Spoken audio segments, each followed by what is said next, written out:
So these are some of the concepts that we need to understand while using CloudWatch. So we have namespace, metrics, events, and alarms.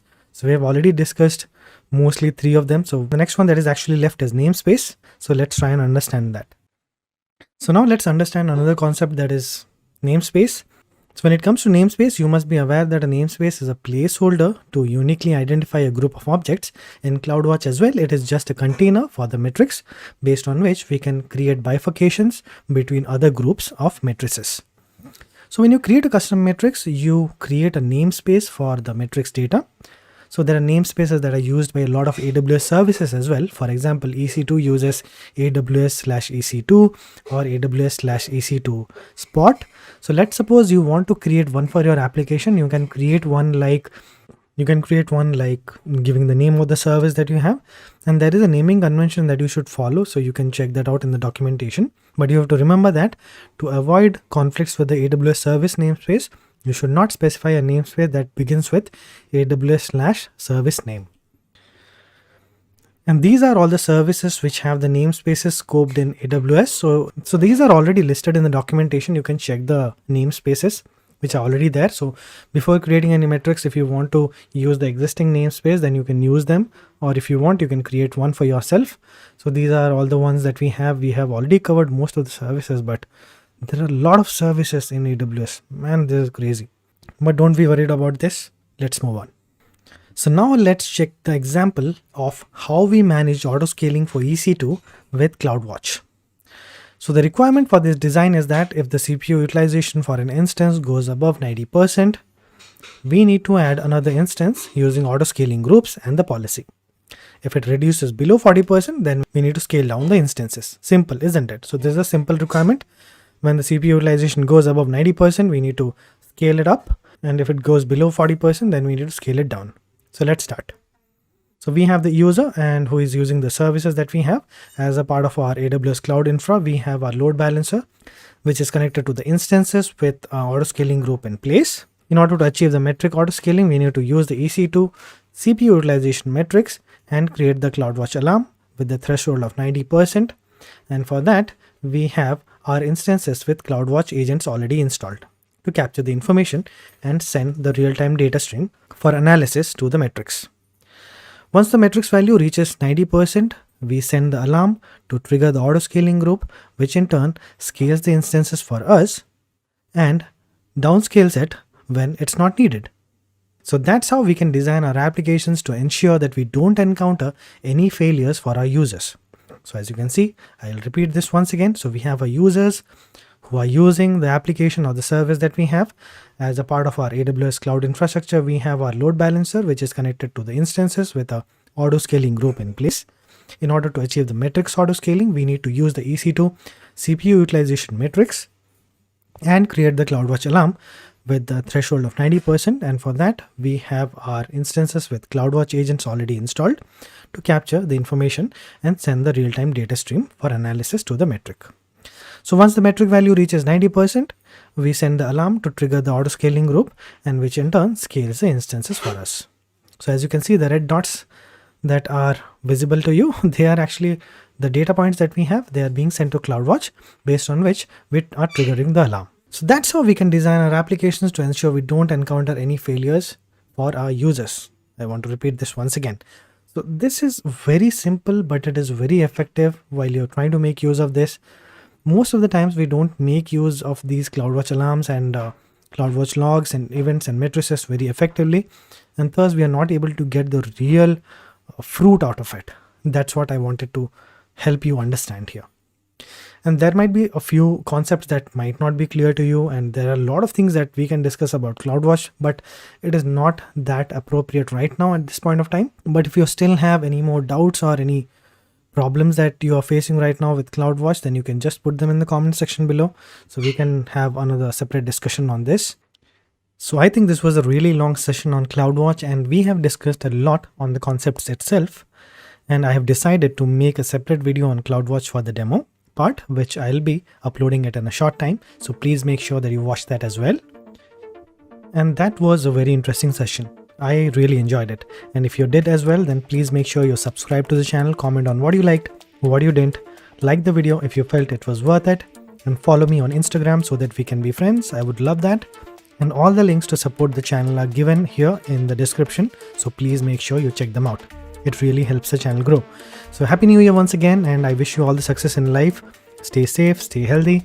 So I hope to see you next time, same place, here with another session on AWS. Until next time, it's Pythoholic signing off. So this is the EC2 management console, and this is the place where we are going to create our EC2 instance. As we don't have any running instances right now, so the best thing for us is to click on launch instance and create our own instance. Just click on launch instance. So just select 64-bit x86 Amazon Linux 2. Select t2.micro, that is the free tier eligible.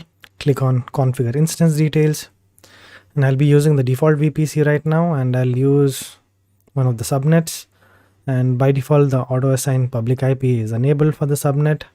I don't want to do anything here. That's it. We just need to add the storage next.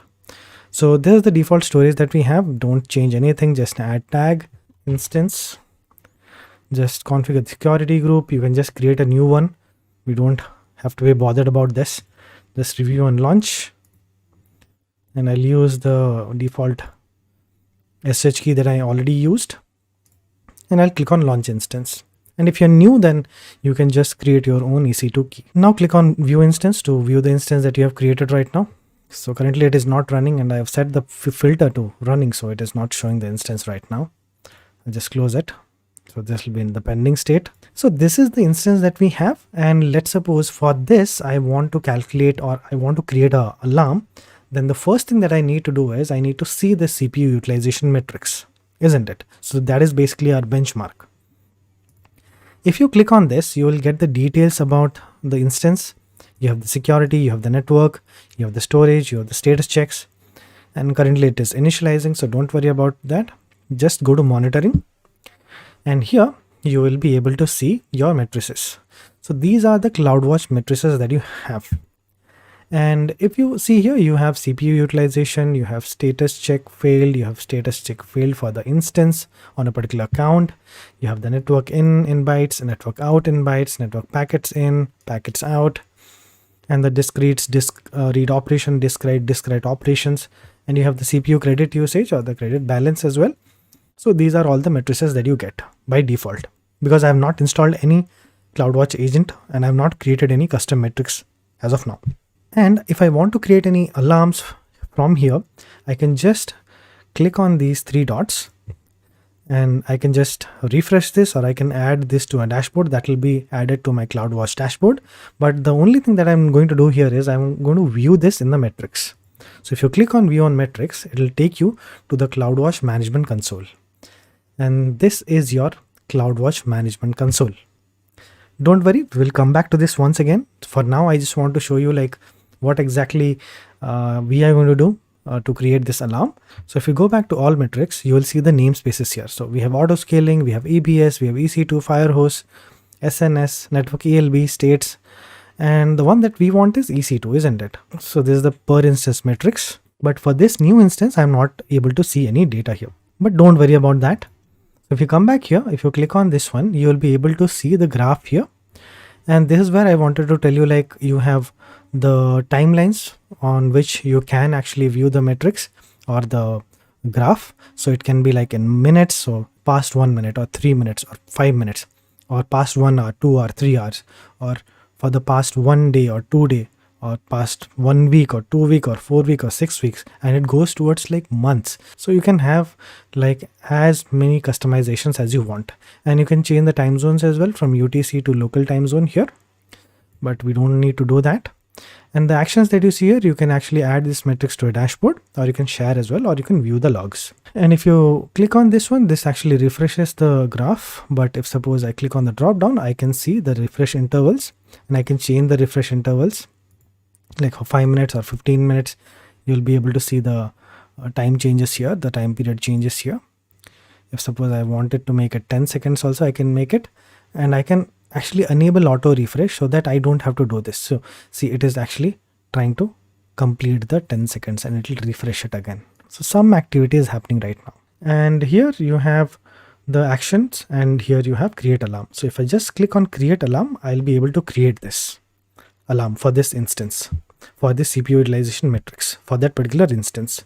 We'll just click on create alarm, and this is the place where you will be actually be able to create the alarm. So if suppose I don't want to do this, I just want to come back from the CloudWatch and I want to create an alarm for myself. So I can just go here on CloudWatch. If you see, the third one is alarms. You can just select alarms here and as well create alarm from by clicking on this create alarm button. And I can select the metrics here and I can choose one of the EC2 per instance metrics. So I think my instance will already be here. Okay, yeah, it is visible right now for us. I was a bit pessimistic, I think, while I was telling you that it won't be visible. But yeah, you have like all the matrices for your my instance that we have. So I'll just select this and I'll select the metrics, sorry.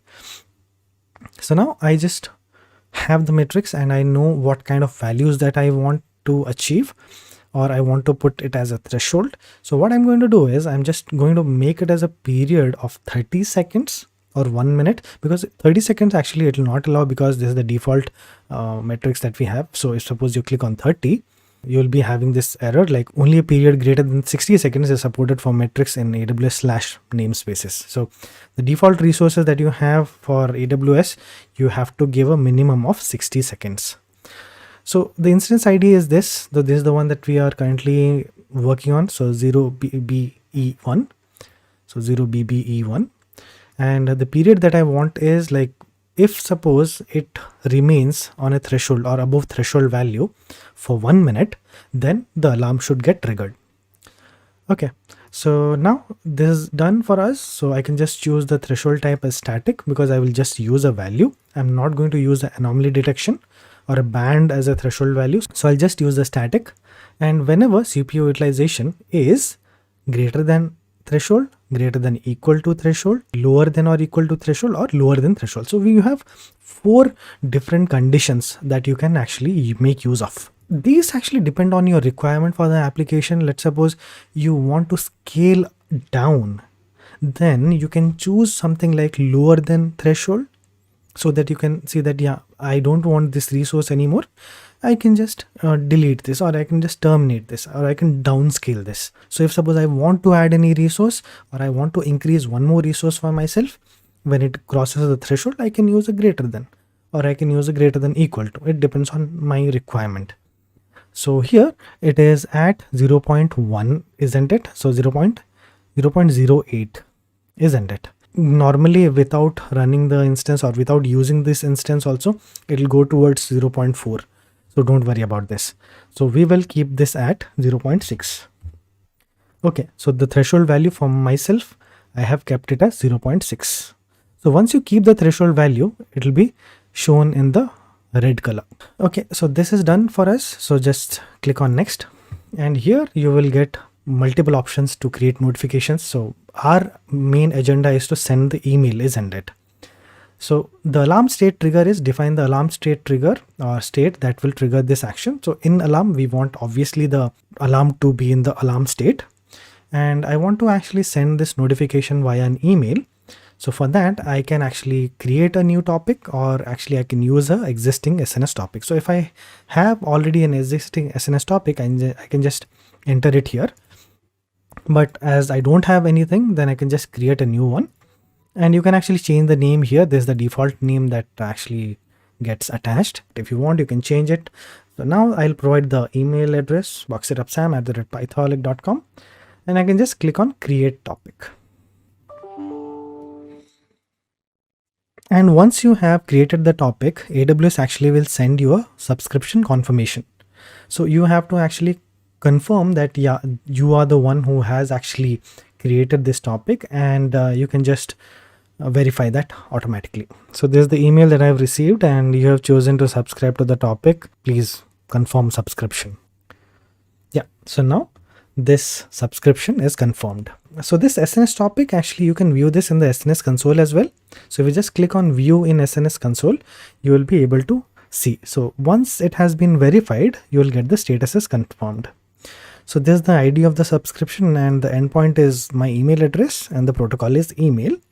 So the whole idea is that whenever the instance or the EC2 instance that we have crosses the CPU utilization threshold of 0.6, we are going to send the email to boxitupsam@python.com. So that is my email address. So I'll get the notification. That's it. I don't want to add any auto scaling actions as of now. So we are good with this. You can just click on next. You can just give alarm name. So I'll give EC2 alarm email. Okay. And just click on next. And there's the final confirmation that you have preview and create. So I have the EC2 namespace and CPU utilization, the instance ID, instance name, average, the period is 1 minute. So it'll be like, it'll check it for like period of 1 minute. And we have created a CloudWatch alarm topic so that it sends the notification to my email. Just click on create alarm now. As we don't have sufficient data, the first thing that you will notice is after creating the alarm that you have insufficient data as a state. Don't worry about this. Just click on this and you will be able to see the threshold value that we have here is 0.6. There's the line and you will be able to see the details here. So here as well, you get all the data points that you have, like threshold value, CPU utilization is greater than 0.6 for one data point within 1 minute. So you will get the threshold condition and the ARN. And there's the one that is going to be invoked once the alarm is in alarm state. Okay, so actions. So the notification is when in alarm, send the topic, send message to topic, default CloudWatch alarm topic. Whenever any notification we have to send, we'll be sending it to this topic. Now the history is we have created this alarm. So now our main agenda is to increase the CPU utilization of our EC2 instance, isn't it? So this is the EC2 instance we have, or else what we can do is, let us do one more thing now itself. Let us create a dashboard that we wanted to create, isn't it? Now you can just click on add to dashboard. It'll ask you whether you can add it to the existing dashboard or you want to create a new one. So what you can do, you can just create a new one for now. So I'll just give it like my demo dashboard and I can just click on OK. So once we have created this, I can just add to dashboard.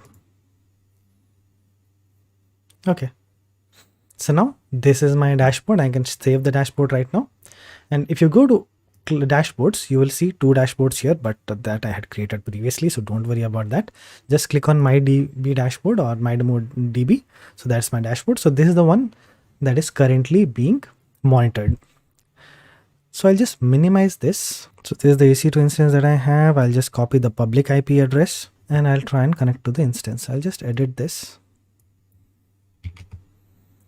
I'll just save it and I'll just double click on this, add and continue, and I'll just try to increase the space. So there is a very interesting way to actually increase the CPU utilization for just for testing. Don't do this for your just for sake of doing this in your production environment. Just don't do that. This is just for load testing. So what we need to do is you need to install a application that is called Stress on your Amazon Linux 2 instance. So that is what we'll do, and we'll just create an environment or a situation where actually we are trying to increase the CPU utilization for the instance that we have.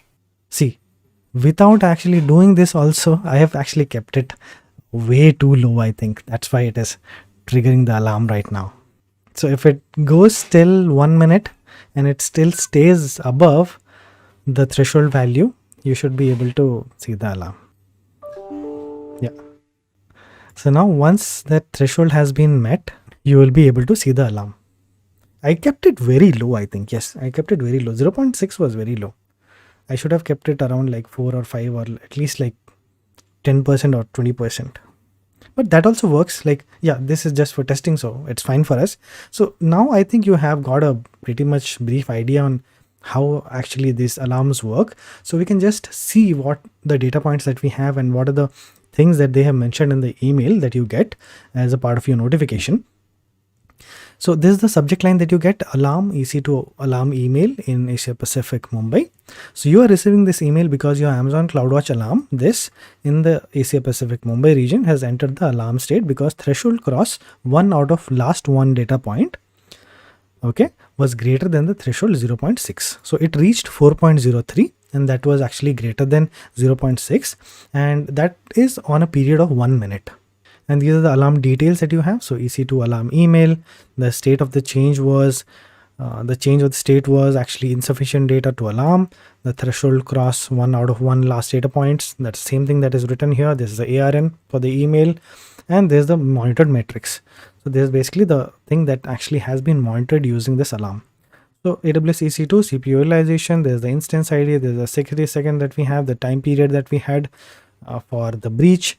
We'll just edit this alarm. Let us make it 10.0.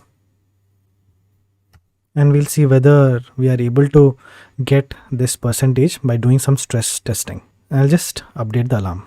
Okay, so this is the percentage that it has to cross, the CPU percentage, and current state which actually triggered the alarm, it went to up to 4, I think, isn't 4.03.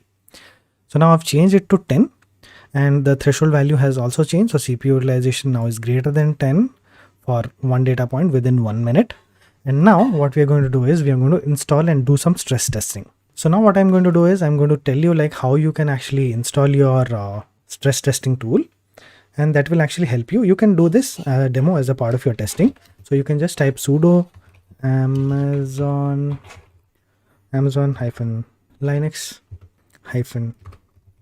-extras install epel-y.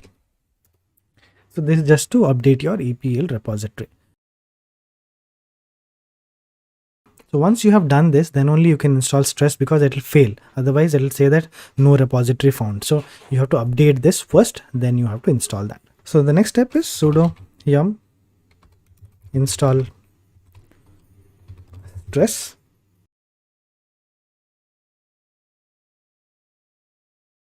So now once you have installed stress, what you can do is you can just clear this first, and you can just type stress -help. And there are two things that we actually need here. So one is the CPU and one is the timeout. So for that, what I need to do is I can just type stress -CPU. Okay, so I'll just use 2 for now, and -timeout. If you see, you have the timeout. So timeout is you can just keep it like around 60 seconds. So not a problem. We'll see how much it is trying to peak here.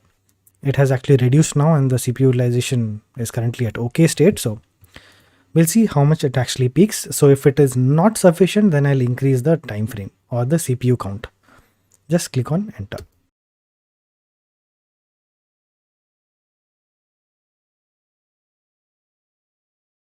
Okay, let us change it to CPU to 4 and this to 180 seconds.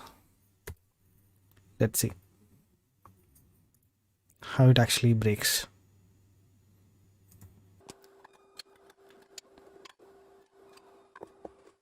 Yeah, see, it just went up to 28.1. Okay, that's good. Yeah, now we have received the alarm as well. So the threshold value actually has increased from 10 to 28, isn't it? And that is why it has sent us the alarm. Good, isn't it? So now we have, it's a very good thing for us, but this is not a good thing to actually have in the production environment. You have to monitor these things very carefully. So if you see here, we created the alarm. So insufficient went to OK. Okay actually went to insufficient because it remained in that trigger space.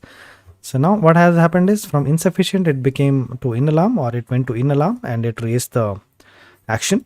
So that is the action that we wanted to have. So default CloudWatch alarm topic, and that is when it actually sent the alarm to us. And once again we updated the condition for the alarm and we raised the threshold value to 10.0. And post which it again went to OK state, and from there insufficient to alarm, and then it sent back. Once it actually crossed the threshold, it actually executed the operation for us. So which actually sent the alarm or send the email, isn't it?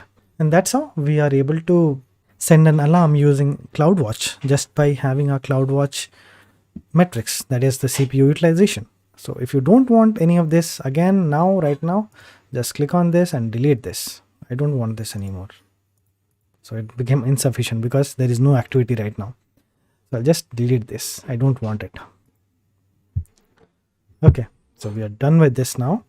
And the next thing that I wanted to delete was this. So we have a lot of topics here, I think. Okay, so this is the one that I wanted to delete. I'll delete this. We need to clean up. Okay, this is the dashboard that I have. And now let's suppose I want to change the region. I can just click here and I can change it to some other region like US West 2. But you're still able to see the graph, because now in AWS you don't have to do anything to get your cross region dashboards in one place. You can just have them in any region that you want, and you will be able to see them in any other region as well. So don't worry about this.